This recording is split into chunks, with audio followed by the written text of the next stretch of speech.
ಗಂಡ ಇಲ್ಲ ಅಂದ್ರೆ ಪೋಷಕತ್ವ ಯೋಜನೆ ಒಂದು ಮಾಡಿಸ್ಕೊಡಕ್ ಹೇಳಿ. ನಮ್ಮ ತಂದೆ ದುಡಿದು ಜಾಗ ಕೊಂಡಿಸ್ಯಾರಿ, ಅಲ್ಲಿ ಗ್ರಾಮ ಪಂಚಾಯತಿ ಒಳಗೆ ಹೋಗೋಣ, ಅದು ಕಂಪ್ಯೂಟರ್ ಒಳಗೆ ಸೇರ್ಸಂದ್ರ ದುಡ್ಡು ಕೊಡು ಅಂತಾರಿ. ದುಡ್ಡು ತಿಂದೇಕ್ರಿ ನಾನು ಬಡತನ ಸಂಸಾರದ ಅಪ್ಪ ಅಮ್ಮ ಒಂದು ಮನೆ ಕೊಟ್ಟಾರ, ಅದಕ್ಕೂ ದುಡ್ಡು ಬಿಡ್ತಾರೆ.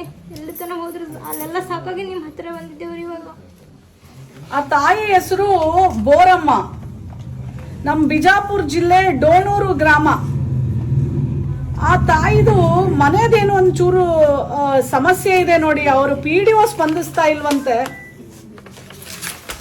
ನೀವು ಪರ್ಸನಲ್ ಆಗಿ ಆ ತಾಯಿಗೆ ಸ್ಪಂದಿಸಿ ನಾವು ಹೊಡಿಸ್ಕೊಡ್ಬೇಕು ನೋಡಿ. ಗಂಡ ಬೇರೆ ಇಲ್ಲ, ಬಡತನ ಅಂತವ್ರಿಗೆ ನೋಡಿ ಇವರೆಲ್ಲರೂ ಹಿಂಗ್ ಸತಾಯಿಸಿದ್ರೆ ನಾವು ಹೆಂಗಪ್ಪ ನ್ಯಾಯ ಕೊಡಿಸೋದು? ನೀವು ನನಗೆ ರಿಪೋರ್ಟ್ ಮಾಡ್ಬೇಕಪ್ಪ. ಥ್ಯಾಂಕ್ಸ್ ಹೇಳ್ಬಿಡವ, ನನ್ನ ಕೆಲಸ ನಾನು ಮಾಡಿದ್ದೀನವ. ನನ್ನಂಗ ಜನ ರೀ, ಎಷ್ಟೋ ಜನ ಅದಾರಿ ಡೋಣೂರು ಊರಾಗ, ಎಷ್ಟೋ ಮಂದಿ ಭಾಳ ಬಡತನದಾಗ ಅದಾರಿ, ಬರೀ ದುಡ್ಡು ಕೇಳ್ತಾರಿ. ನಾನು ನಿಮ್ಗೆ ಕರ್ಕೊಂಡ್ ಬರ್ತೀನಿ ಅಂತ ಅವ್ರಿಗೆ ಮಾತು ಕೊಟ್ಟಿನಿ ಒಂದ್ಸಲ. ಭಾಳ ಬಡತನದಾಗ ಐತ್ರಿ ನಮ್ಮ ಡೋಣೂರು ಊರಲ್ಲಿ. ಬರೀ ನಿಮ್ದು ಫೋಟೋ ತೋರಿಸಿದ್ರೆ ಅವರು ಎಷ್ಟು ಇದು ಮಾಡ್ತಾರ್ರಿ.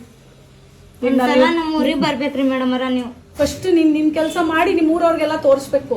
ನಿಮ್ಮೂರವ್ರ ಹೆಣ್ಮಕ್ಳಿಗೆಲ್ಲ ನೀನ್ ಮಾದರಿ, ಗೊತ್ತಾಯ್ತೇನವ? ಇನ್ನಂಗೆ ಪ್ರತಿ ಊರಲ್ಲೂ ಹೆಣ್ಮಗಳು ಜಾಗೃತಳಾಗಬೇಕು, ಅರ್ಥ ಆಯ್ತಾ? ನಾ ಇದೀನ್ ಬಿಡವ ನಿನ್ಗೆ ಹೋರಾಟ ಮಾಡಕ್ಕೆ. ಈಗ ನೀನ್ ಏನೇನ್ ಮಾಡಿಸ್ಕೋಬೇಕಂತ ಹೇಳಿದೀನಿ ಹೇಳು. ಮಗಳದೊಂದು ಪೆನ್ಷನ್, ನನ್ನ ಮನಿದೊಂದ್ರಿ, ನಿಮ್ ಮನಿದೊಂದು, ಗಂಡದ ಏನ್ ಮಾಡಿಸ್ಕೋಬೇಕಂದಿನಿ?